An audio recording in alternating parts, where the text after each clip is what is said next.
दोस्तों कोई ऑनेस्टली ये नहीं जानता कि आज से 2 साल बाद भी एग्जैक्टली क्या होने वाला है, लेकिन फिर भी टेक्नोलॉजी की वर्तमान की रफ्तार देखकर हम ये अनुमान जरूर लगा सकते हैं कि आज से कितने सालों बाद टेक्नोलॉजी कौन से पायदान पर होगी। तो दोस्तों चले आज हम जानते हैं एस्ट्रोनॉमी और एस्ट्रोनॉमी से जुड़ी कुछ ऐसी घटनाओं के बारे में जो हमारे भविष्य में होने वाली है और हम जिसे अपनी आंखों से देख सकेंगे। आप है द नॉलेज के साथ, मैं हूँ हितेश गिरी गोसाई, और अगर आप नए हैं तो हेल्दी नॉलेज के लिए द नॉलेज को जरूर सब्सक्राइब करें। मार्च 2021 द जेम्स वेब टेलीस्कोप। दोस्तों ये एस्ट्रोनॉमी की दुनिया की one of the most important event होगी, क्योंकि हम सब जानते हैं कि हबल स्पेस टेलीस्कोप ने अब तक हमारे ब्रह्मांड का ऑलमोस्ट एक बड़े पैमाने पर नक्शा ही हमें दिखा दिया है। ब्रह्मांड की सबसे बड़ी से लेकर सबसे दूर की गैलेक्सी, सूरज, तारे, निहारिकाएं, रेड जायंट्स या सुपर क्लस्टर्स जैसी चीजें हमें हबल स्पेस टेलीस्कोप के द्वारा देखने को नसीब हुई है। लेकिन दोस्तों the James Webb telescope Hubble से काफी एडवांस टेलीस्कोप होगा। ये टेलीस्कोप ब्रह्मांड के बहुत सारे राज पर से पर्दा हटाने वाला है। ये इतना पावरफुल होगा जो ऐसी कई सारी मिस्ट्रीज को सुलझाएगा जो अब तक हमारे लिए एक पहेली थी। जेम्स वेब टेलीस्कोप को बनाने का काम आज भी नासा में चल रहा है और इसके निर्माण कार्य में करीब $10 बिलियन खर्च हो गए। ये टेलीस्कोप जब कार्यरत होगा तो बिग बैंग के तुरंत बाद के कुछ ही वर्ष पश्चात का इतिहास हमें बताएगा और ये भी बताएगा कि बिग बैंग के तुरंत बाद किस गैलेक्सी का जन्म हुआ था, और हमारे सौरमंडल के शुरुआती दिनों के बारे में भी हमें इसके द्वारा ही पता चलेगा।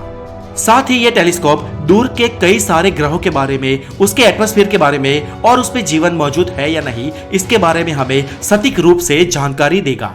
दोस्तों जेम्स वेब टेलीस्कोप को मार्च 2021 में लॉन्च किया जाने वाला था और आज भी इसकी स्केड्यूल डेट यही है।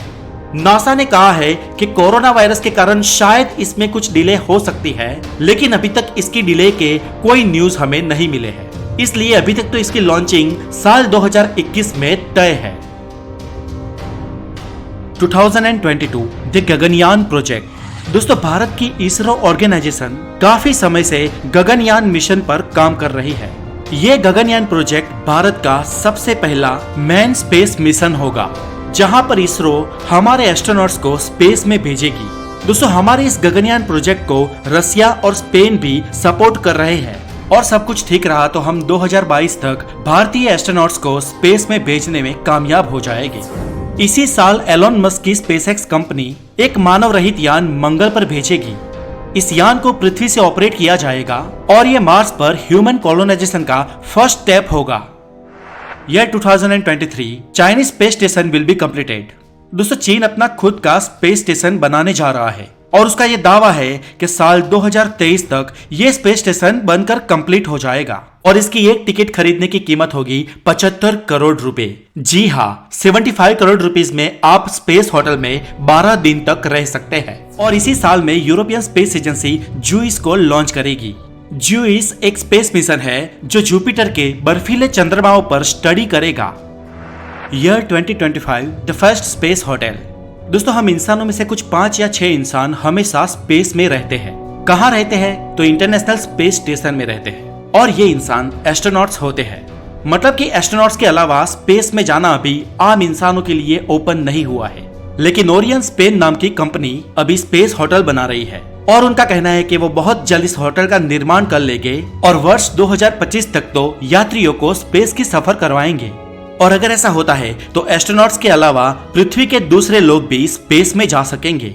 लोग जीरो ग्रेविटी का आनंद उठा सकेंगे और इस स्पेस होटल में 1 नहीं, 2 नहीं, 3 नहीं, लेकिन 24 घंटे में पूरे 16 बार सूर्योदय और सूर्यास्त देख सकेंगे। ठीक वैसे ही जैसे ISS में एस्ट्रोनॉट्स देखते हैं, क्योंकि 400 किलोमीटर दूर अंतरिक्ष में जो चीज भी पृथ्वी का भ्रमण करती है उसे 24 घंटे में 16 बार सूर्योदय और सूर्यास्त देखने को नसीब होता है। जाहिर है दोस्तों कि फिर भी ये आम इंसानों के लिए मुमकिन तो नहीं ही होगा, क्योंकि दुनिया के सुपर रिच लोग ही इसकी टिकट्स खरीद पाएंगे। फिर भी अगर ऐसा होता है तो कुछ साल बाद कई सारी और कंपनियां भी इस मिशन में कूद पड़ेगी और हो सकता है कि कुछ ज्यादा लोगों के लिए ये पॉसिबल हो पाए। दोस्तों इसी साल स्पेसएक्स कंपनी अपना दूसरा कदम आगे बढ़ाएगी। अगर 2022 वाला स्पेसएक्स का मिशन सफल होता है तो साल 2025 में एलोन मस्क की स्पेसएक्स कंपनी मंगल पर इंसानों को भेजेगी। शुरुआत में जाने वाले ये इंसान क्रू मेंबर्स होंगे, यानी कि कोई आम इंसान नहीं होंगे, लेकिन प्रशिक्षित एस्ट्रोनॉट्स होंगे जो मंगल पर जाके कई सारी जानकारियां जुटाएंगे और भविष्य में मार्स कॉलोनाइजेशन के लिए क्या क्या जरूरी है इस बात के वहां जाकर आंकड़े जुटाएंगे। ये यान अगर 2025 में पृथ्वी से निकला तो 2027 से पहले पहले वहां पहुंच जाएगा, क्योंकि पृथ्वी से मंगल तक पहुंचने में 150 से 300 दिन तक का समय लगता है और ये डिपेंड करता है स्पेसक्राफ्ट की स्पीड और लॉन्चिंग के टाइम पृथ्वी मंगल से कितना करीब थी इस बात पर। वैसे जब भी ये लॉन्च होगा उस वक्त पहुंचने के टाइम को कैलकुलेट करके सुनिश्चित कर दिया होगा। और अगर इंसान 2027 या मान लो कि उसके कुछ साल बाद भी मार्स पर जाने में सफल हो जाते हैं तो ये इंसानियत के लिए चांद पर पहुंचने से भी बड़ा अचीवमेंट होगा और इंसान रूबरू ये जान पाएंगे कि मार्स पर कैसे हालात है और वहां पर मानव बस्ती बसाई जा सकती है या नहीं। यह 2029 दोस्तों, हमने 2008 एंड 2009 में ग्लीस 581 प्लेनेटरी सिस्टम में 2 रेडियो सिग्नल्स भेजे थे, या यूं कहे कि पृथ्वी की तरफ से 2 मैसेजेस भेजे थे। ये ग्लीस 581 हमसे 20 प्रकाश वर्ष दूर लिब्रा कॉन्स्टेलेशन में स्थित एक पूरी प्लेनेटरी सिस्टम है और हमारे वैज्ञानिकों का यह मानना है कि वहां पर लाइफ होने के स्ट्रॉन्ग चांसेस है। इसीलिए अगर वहां कोई रहता है तो हमने यहां से रेडियो सिग्नल्स भेजे थे और हमारा ये मैसेज ईयर 2029 में उस प्लेनेटरी सिस्टम तक पहुंच जाएगा। और अगर वहां पर कोई लाइफ एग्जिस्ट करती है और वो हमारे जैसी या हमसे ज्यादा विकसित है तो वो भी हमें रिटर्न मैसेज भेजेगी जो उसके ठीक 20 साल बाद हमें मिलेगा। ईयर 2030 इस साल नासा इंसानों को मंगल पर भेजेगी, यानी कि अगर स्पेसएक्स कंपनी इससे पहले मंगल पर पहुंचने में फेल हो जाती है तो मंगल पर सबसे पहले इंसानों को भेजने का श्रेय नासा को जाएगा।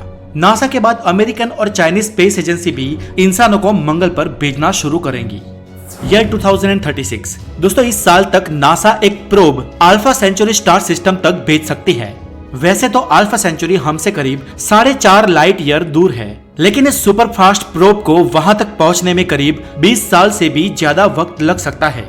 ये प्रोब वहां पहुंचकर हमें वहां की स्टार सिस्टम और वहां की प्लेनेटरी सिस्टम के फोटोज भेजेगा और हम अल्फा सेंचुरी को बहुत ही करीब से जान पाएंगे और ये भी जान पाएंगे कि वहां पर एलियन लाइफ मौजूद है या नहीं। ईयर 2037 दोस्तों, ये एक पहला साल होगा जिस साल की गर्मियों में हम पूरे आर्कटिक में कहीं पर भी बर्फ नहीं देख पाएंगे और इसका कारण सीधा सीधा ग्लोबल वार्मिंग होगा। जी हाँ दोस्तों, ग्लोबल वार्मिंग ही वो कारण है जो हमारी पृथ्वी को धीरे धीरे दीमक की तरह नष्ट कर रहा है और इसके कारण ये पृथ्वी हमारी आने वाली पीढ़ी के लिए रहने लायक नहीं रहेगी। लेकिन सच तो ये है कि ये सब हमारा ही किया धरा है, ये सब हमारी ही महत्वाकांक्षाओं का नतीजा है और इसके कारण भविष्य में ये पृथ्वी हमारी आने वाली पीढ़ियों के लिए रहने लायक नहीं रहेगी और इसीलिए वैज्ञानिक मंगल पर जाने की सोच रहे हैं। सर स्टीफन हॉकिंग ने भी ये कहा था कि इंसानों को अपनी आने वाली पीढ़ी के लिए भविष्य में एक नया प्लेनेट खोज निकालना होगा और इसी कारण आज इंसानियत मंगल पर जाने की पूर्ण जोश से तैयारी कर रही है।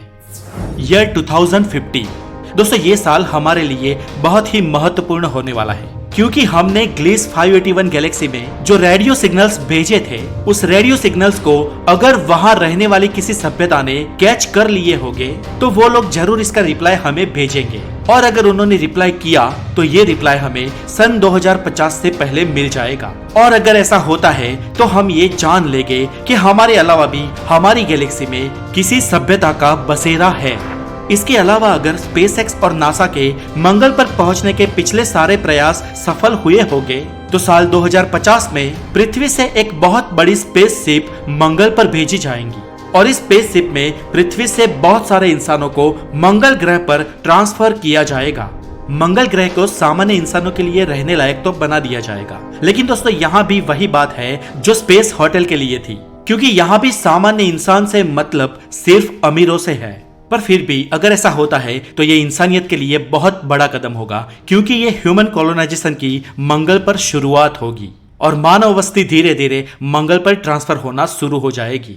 लेकिन दोस्तों फिर भी ये सारी संभावनाएं हैं और ये संभावनाएं साइंटिफिक प्रेडिक्शंस पर आधारित है, इसीलिए इसमें ज्यादातर सच्चाई है और ऐसा हो सकता है, लेकिन फिर भी कल किसी ने नहीं देखा और पृथ्वी पर कुछ भी ऊंच नीच हो जाने से ये सारी संभावनाएं सिरे से खत्म हो सकती है।